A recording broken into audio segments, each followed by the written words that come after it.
Marcus Chen had been driving a taxi for 23 years, and he thought he had seen everything. Late-night drunks stumbling into his backseat, businessmen shouting into their phones, tourists arguing over directions, crying teenagers, and silent strangers staring out windows. Every passenger was a story, and most of those stories ended when they stepped out of his cab and disappeared into the city. He never expected that one passenger would change everything he believed about life, death, and the invisible threads that connect strangers. It was a Thursday evening in September when the call came through. The dispatcher's voice crackled over the radio with an address in the Garden District, one of those quiet neighborhoods where ancient oak trees form canopies over narrow streets and old houses set behind iron gates. Marcus had just dropped off a couple at a restaurant downtown, and he was grateful for another fare. Business had been slow lately. The ride-sharing apps were eating into his income, and some weeks he wondered how much longer he could keep doing this. He pulled up to a pale blue Victorian house with white trim and a wraparound porch. The garden was immaculate, filled with roses that still bloomed despite the approaching autumn. A young woman in her early 30s stood on the porch steps, her face tight with worry. She waved at Marcus with an urgency that made him kill the engine and step out of the car. "Are you here for Eleanor Vasquez?" she asked, her voice breaking slightly. "That's what dispatch told me," Marcus replied, studying her face. There was something desperate in her eyes, something that made his chest tighten with an emotion he couldn't name. "My mother," the woman said. "She's inside. I need you to understand something before you take her." Marcus waited, his hand still on the car door. The evening air was warm, and somewhere down the street, children were playing, their laughter drifting through the twilight. "My mother is dying," the woman continued, and now tears were sliding down her cheeks. "She has maybe a few weeks left. The cancer has spread everywhere. The doctors say there's nothing more they can do. She's in hospice care at home, but today she told me she wants to go out. She wants to see the city one more time. She wants to feel alive before she dies." Marcus felt his throat constrict. In all his years driving, he had transported people to hospitals, to funerals, to divorce proceedings, and to jail. But he had never been asked to drive someone on what might be their last journey through the world. "I understand this is unusual," the woman said quickly. "I called 3 other taxi companies. They all said no. They said it was a liability issue, that they couldn't transport someone in her condition without medical personnel present. But I'm begging you, she doesn't want an ambulance. She doesn't want to feel like a patient. She just wants to be a person for a few hours. Can you do this? Please." Marcus looked at the house, then back at the woman. He thought about his own mother, who had died 12 years ago from a stroke. She had been in the hospital when it happened, surrounded by beeping machines and fluorescent lights. He remembered wishing she could have seen the sun one more time, could have felt the wind on her face, could have had one last moment of freedom before the darkness took her. "I'll do it," he said, and the woman's face collapsed with relief. "Thank you," she whispered. "Thank you so much. Her name is Eleanor. She's 78 years old, and she's the strongest person I've ever known. Even now, even like this, she's fighting to squeeze every drop of beauty out of life." Marcus nodded and followed the woman inside, not knowing that the next few hours would shatter everything he thought he knew about courage, love, and what it means to truly live. The inside of the house smelled like lavender and old books. Family photographs covered every wall, chronicling decades of birthdays, weddings, graduations, and holidays. Marcus followed the daughter through a hallway lined with memories, each image a testament to a life fully lived. He could hear soft classical music playing somewhere deeper in the house, something gentle and melancholic that seemed to drift through the rooms like a ghost. They entered a sunroom at the back of the house, where evening light filtered through gauze curtains and painted everything in shades of gold. Sitting in a wheelchair near the window was a small woman wrapped in a burgundy shawl. Her hair was white and thin, her skin like tissue paper stretched over delicate bones. But her eyes were the most striking thing about her. They were dark brown, almost black, and they blazed with an intensity that seemed to deny the frailty of her body. "Eleanor," her daughter said softly, kneeling beside the wheelchair. "This is Marcus. He is going to take you wherever you want to go." Eleanor turned those fierce eyes on Marcus, and he felt as though she was looking straight through him, seeing things he kept hidden even from himself. "You have kind eyes," Eleanor said, her voice surprisingly strong despite her condition. "I can always tell a person's character by their eyes. You've known sorrow, haven't you? You've lost someone." Marcus was taken aback. "My mother," he said quietly, 12 years ago." Eleanor nodded as if this confirmed something she already suspected. "Then you understand. You understand why I need to do this. My daughter thinks I'm crazy, dragging myself out when I should be resting. But rest is for the dead, and I'm not dead yet. I'm dying, yes, but those are different things entirely. Do you see the difference?" "I do," Marcus said, and he meant it. "Good," Eleanor said, a small smile touching her lips. "Then we'll get along fine. Now, I should tell you what's happening to me so you're not surprised. My body is shutting down. The cancer is in my lungs, my liver, my bones. I'm on enough morphine to knock out a horse, but I wanted to be alert today, so I skipped my afternoon dose. That means I'm in considerable pain, but it also means I can think clearly. I might have trouble breathing. I might need to stop and rest, but I will not turn back. Do you understand?" "I understand," Marcus said. Eleanor's daughter, whose name was Carmen, helped her mother stand. Eleanor was impossibly light, a collection of bird bones held together by will alone. Carmen had prepared a small bag with medications, water bottles, and tissues. She handed it to Marcus with instructions whispered urgently. If Eleanor started coughing blood, if her breathing became too labored, if she lost consciousness, Carmen's number was programmed into Eleanor's phone. "I'll be fine," Eleanor said, waving away her daughter's concerns. "Stop fussing, Carmen. I raised you to be strong, not to hover over me like a nervous hen."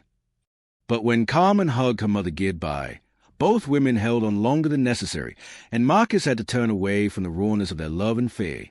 Getting Eleanor into the taxi required patience and gentleness. Marcus supported her weight while Carmen positioned the wheelchair. Eleanor winced with each movement, but she never complained. When she was finally settled in the back seat, wrapped in her shawl with a pillow behind her back, she looked at Marcus through the rearview mirror and smiled. "Do you know what I want to see?" she asked. "Tell me," Marcus said. "Everything," Eleanor replied. "I want to see the river at sunset. I want to see the old cathedral where I married my husband 56 years ago. I want to see the park where my children played. I want to see the bakery where I worked for 30 years. I want to see the streetlights come on. I want to see people living their lives, unaware of how precious every single moment is. Can you show me all of that?" Marcus started the engine. "We have all evening," he said. "I'm yours for as long as you need." Marcus pulled away from the house slowly, watching Carmen standing on the porch in the rearview mirror until she disappeared around a corner. Eleanor sat quietly in the back seat, her hands folded in her lap, her gaze fixed on the passing world with an intensity that made ordinary streets seem magical. They drove through the garden district as the sun began its descent, casting long shadows across manicured lawns and historic homes. "I've lived in this city for 78 years, Eleanor said suddenly. "I was born here, in a hospital that doesn't exist anymore. They tore it down and built condominiums. Funny how places disappear while we're not paying attention. We think everything will last forever, but nothing does.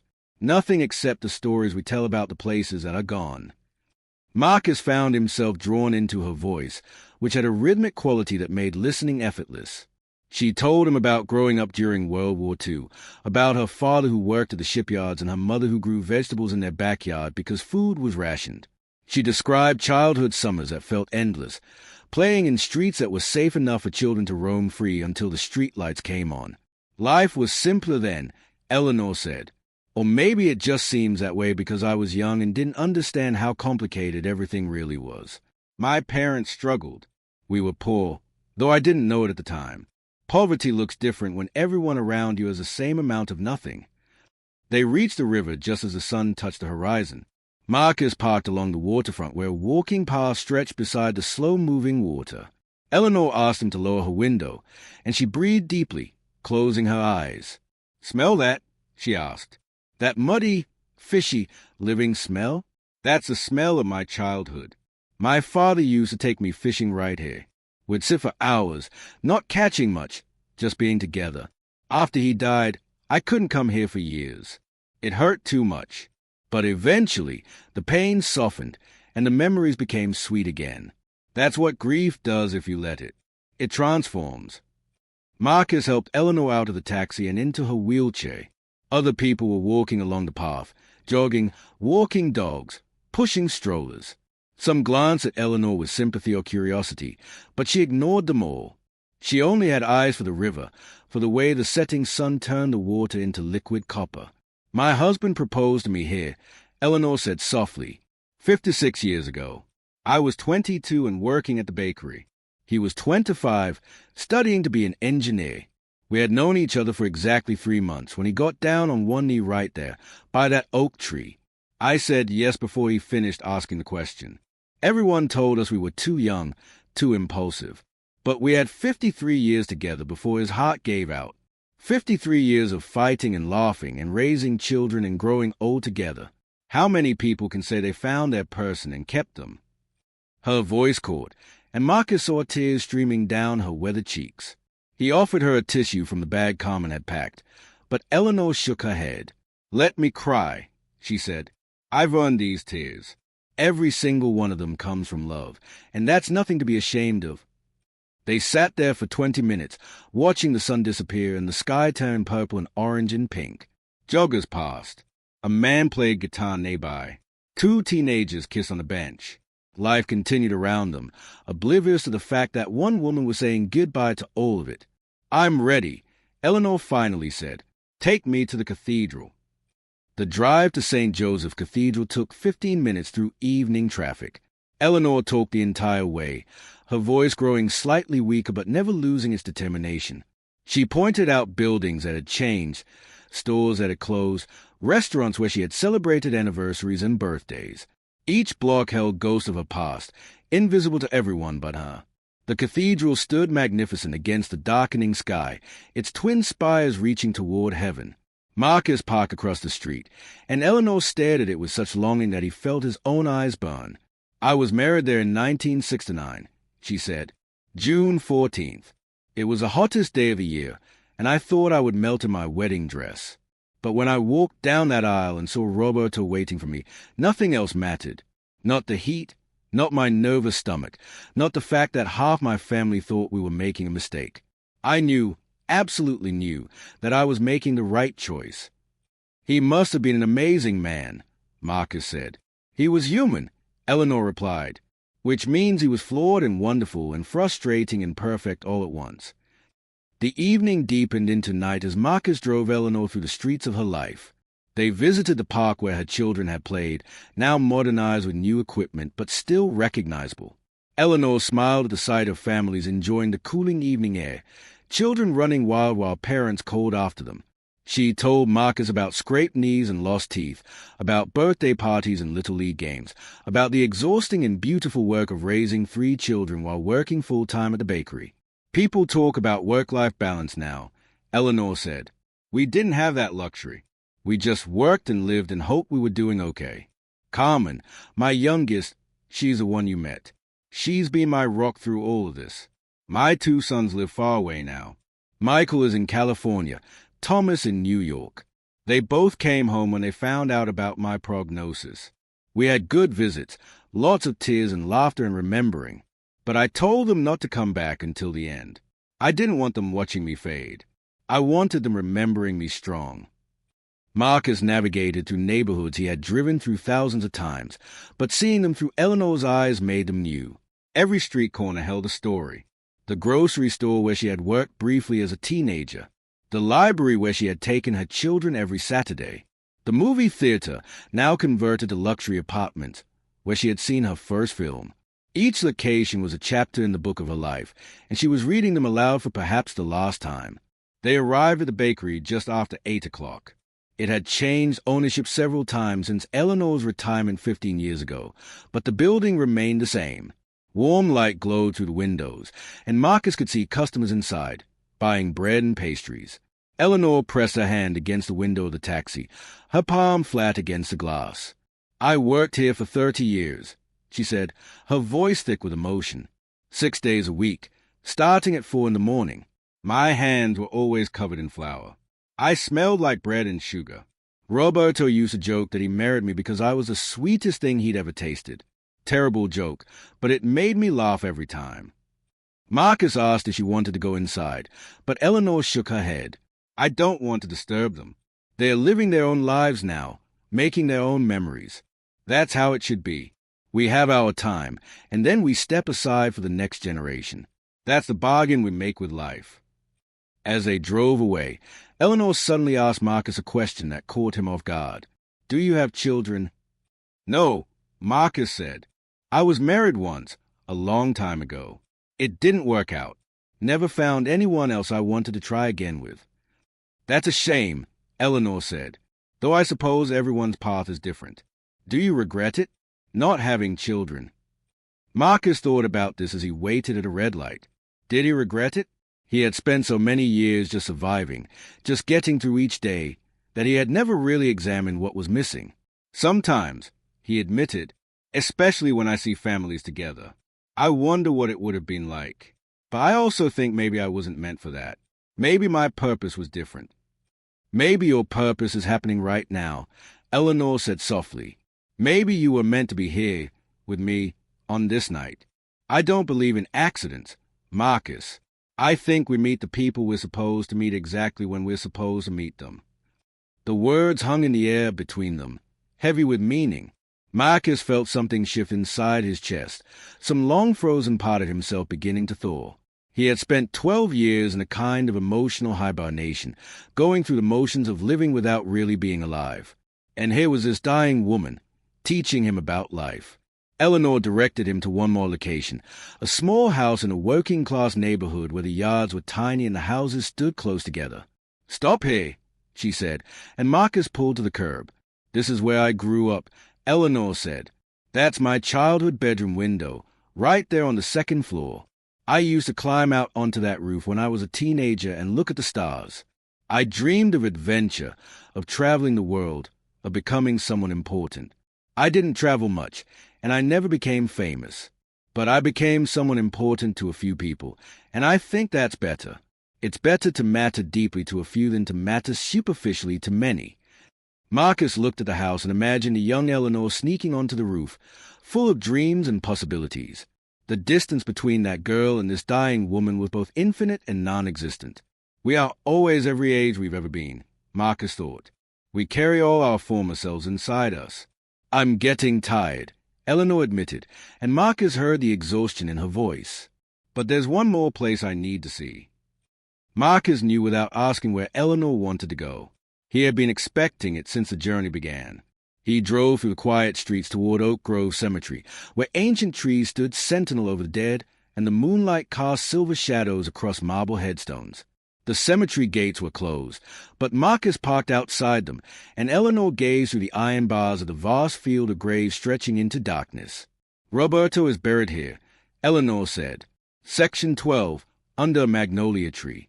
I visited him every week for the past 3 years. Sometimes I talk to him, tell him about the grandchildren, about what's happening in the world. Sometimes I just sit there and remember. The doctors told me I'll be buried beside him. In a few weeks, maybe a month, we'll be together again. I don't know if I believe in an afterlife. I'd like to. I'd like to think he's waiting for me somewhere. But even if there's nothing, even if death is just darkness and silence, I'm content. I lived. I really lived. Marcus felt his throat tighten. This woman, this dying woman who should have been consumed by fear and bitterness, was instead radiating acceptance and peace. How did she do it? How did she face the end with such grace? Aren't you scared? Marcus asked, the question escaping before he could stop it. Eleanor was quiet for a long moment. Then she said, Of course I'm scared. I'd be lying if I said otherwise. I'm terrified of the pain, of the indignity, of slowly disappearing. But I'm more afraid of dying without really having lived, and I can honestly say I don't have that fear. I loved deeply. I worked hard. I raised good children. I laughed and cried and felt everything life had to offer. What else is there? Marcus found himself crying. He couldn't remember the last time he had cried. The tears came from somewhere deep and buried, from all the years of loneliness and regret and unexpressed grief. Eleanor reached forward from the back seat and placed a fragile hand on his shoulder. It's okay, she whispered. Let it out. Sometimes we need to grieve for ourselves, for all the ways we've been sleepwalking through life. They sat there for a long time, two strangers connected by something profound and ineffable. Marcus cried for his mother, for his failed marriage, for all the years he had wasted being numb. Eleanor held his shoulder, offering comfort even as her own strength waned. When Marcus finally composed himself, he turned to look at Eleanor. She was pale, her breathing shallow, and he realized with alarm that she was fading quickly. "We need to get you home," he said urgently. "Not yet," Eleanor said. "Drive me around one more time, just through the old neighborhood. I want to see the street lights." Marcus started the engine and drove slowly through the streets of Eleanor's childhood. The street lights were coming on one by one, casting pools of yellow light onto sidewalks and lawns. Windows glowed from houses where families were settling in for the night. The world was preparing for sleep, and so was Eleanor. "This is enough," she said finally. "Take me home now." The drive back to the blue Victorian house took 15 minutes, but it felt both endless and too short. Marcus wanted to keep driving forever, to postpone the moment when he would have to say goodbye to this remarkable woman. But time is cruel and relentless, and soon he was pulling up to the curb where Carmen was waiting anxiously on the porch. Carmen rushed down to the taxi, her face tight with worry. Together, she and Marcus helped Eleanor back into her wheelchair. Eleanor's eyes were closed, her face peaceful. She looked like she might be sleeping, but Marcus knew better. She had used everything she had for this journey, and now she had nothing left. "Thank you," Carmen whispered to Marcus as they wheeled Eleanor toward the house. "Thank you for giving her this gift." Inside, Carmen settled her mother in the hospital bed that had been set up in the sunroom. Eleanor opened her eyes one last time and looked at Marcus. "Remember what I said," she whispered. "Stop sleepwalking. Really live." Marcus nodded, unable to speak. Carmen walked him to the door, and as he stepped onto the porch, she pressed something into his hand. It was a photograph of Eleanor as a young woman, beautiful and vibrant, laughing at the camera. "She wanted you to have this," Carmen said. "She said you need to remember what it looks like to be alive." Marcus drove home through empty streets, the photograph on the passenger seat beside him. When he arrived at his small apartment, he sat in the darkness for a long time, thinking about Eleanor's words.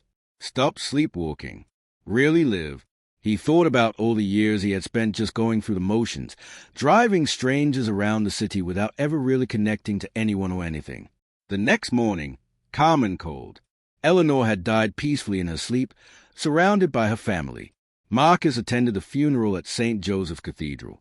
He stood in the back, watching as hundreds of people came to pay their respects to this woman who had touched so many lives.